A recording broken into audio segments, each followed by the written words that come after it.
تو ہماری کردار کشی کرنا چھوڑ دو.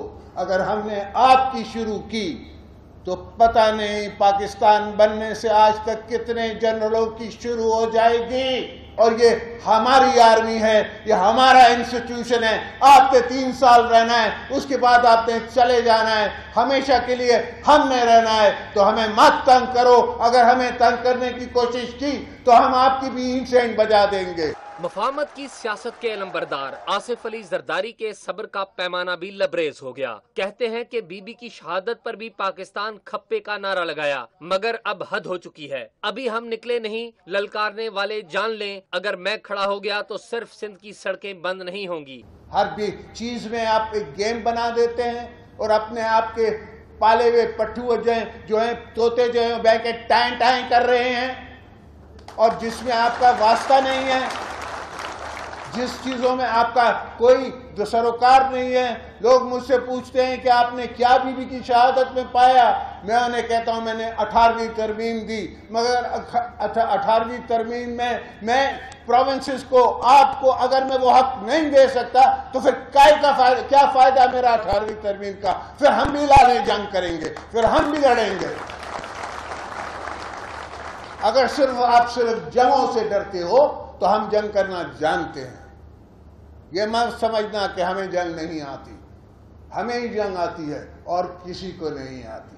آصف زرداری نے کہا کہ پاور پالیٹکس کے لیے کچھ دلوں میں امنگیں اٹھ رہی ہیں. اس وقت جب ایک سرحد پہ آپ کو بھارت نے للکارا ہوا ہے، دوسری سرحد پہ آپ کو کچھ کلعدم تنظیموں نے للکارا ہوا ہے جن کے پیچھے بھی رو ہے. بلوچستان میں آپ کو رو نے للکارا ہوا ہے، اپنے سامنے انہوں نے کچھ بلوچ سرداروں کے بچوں کو رکھا ہوا ہے. ہم آپ کو کمزور نہیں کرنا چاہتے. تو سوچار ہوشیار ہوشیار ہوشیار میں کہہ دے رہا ہوں آپ سے آج. اس کے بعد اگر میں نے کبھی سنا تو میں خود کھڑا ہو کے ایک پوری لسٹ نکالوں گا پاکستان جب سے بنا ہے آج تک کی، اور پھر آپ جواب دیتے رہنا. آصف علی زرداری نے کہا کہ انہیں پتا ہے کہ ملک کو کتنا خطرہ ہے، پرویز مشرف کو نہیں پتا. میں 5 سال اس کی جیل میں تھا، مگر وہ اتنا بہادر کمانڈو 3 مہینے بھی جیل رہنے کے لیے تیار نہیں ہے.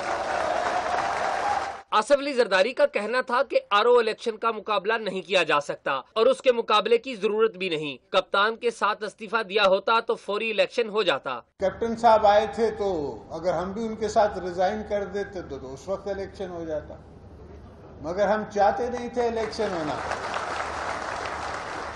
ہم چاہتے ہیں کہ جمہوریت پروان چلے، اس کی جڑیں مضبوط ہوں.